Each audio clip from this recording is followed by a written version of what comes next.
आणि तुम्ही अशा पद्धतीने बोलत असेल, नाव राधाकृष्ण ठेवायचं आणि कृत्य मात्र कंसाची करत असेल, तर हे कंसाची औलाद हाकून काढा त्या पार्टीतून. तुम्ही तुमच्या मुख्यमंत्र्याला शेर द्यायला लागले का?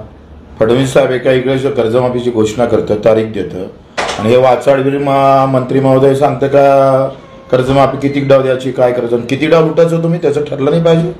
अरे शुक्र माना लोक तुम्हाला मारत नाही. मी तर म्हणतो जो राधाकृष्ण विखे पाटलाची गाडी फोडून ना त्याला 1 लाखाचं बक्षीस माल मी तर फोडणार होता भेटला तर. पण हे नालायकी थांबवा, आम्ही सहन करणार नाही. 11,000 रुपये क्विंटलच्या भावाची शिफारस केली राज्य सरकारनं कापसाची, आणि मोदी सरकारनं जाहीर केले 8,000 रुपये. लाज वाटते? सोयाबीन 2,000 विकावं लागतं. तुम्ही कापूस आयात केला, धानाले भाव नाही, कापसाले भाव नाही, तुरीले भाव नाही, केळीले भाव नाही, संत्र्याले भाव नाही.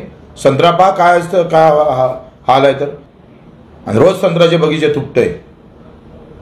एक साधी व्हिजिट, एखादा शब्द मुख्यमंत्र्याच्या तोंडातून काहीच नाही. कापूसवाला मेला, कांदावाला मेला, द्राक्षवाला मेला. कोण आहे जिवंत व्यवस्थित सांगा आम्हाला.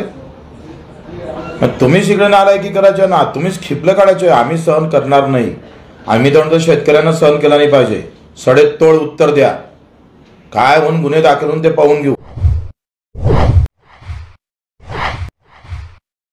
कसं आहे, असे चिथावणीवर वक्तव्य करून महाराष्ट्रातली जे सुव्यवस्था, कायदा व सुव्यवस्था हे बिघडवण्याचं काम बच्चू कडू करीत आहे.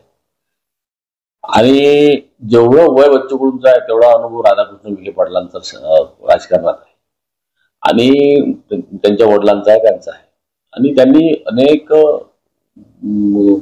जनसामान्यांसाठी चांगले चांगले उपक्रम गोष्टी राबवलेल्या आहे आणि अनेक पदं भूषवलेली.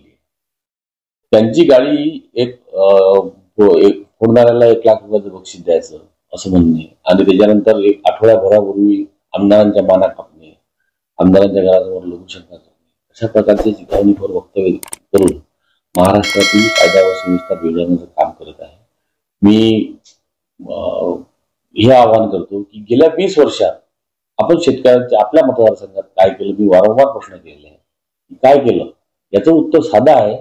मी ते द्यावं. नंतर महाराष्ट्रातल्या शेतकऱ्यांची काळजी घेण्यासाठी सरकार सक्षम आहे, सन्माननीय मुख्यमंत्री सक्षम आहे. त्यांनी कर्जमाफी करण्याचं घोषणा सुद्धा केलेली आहे आणि करणारच होते ते. आणि आता 31,00,000 कोटींचं पॅकेज सुद्धा घोषित केलेलं आहे शेतकऱ्यांसाठी. आणि त्याच्यामुळे शेतकऱ्यांची काळजी ही शासनाला आहे, मुख्यमंत्र्यांना आहे,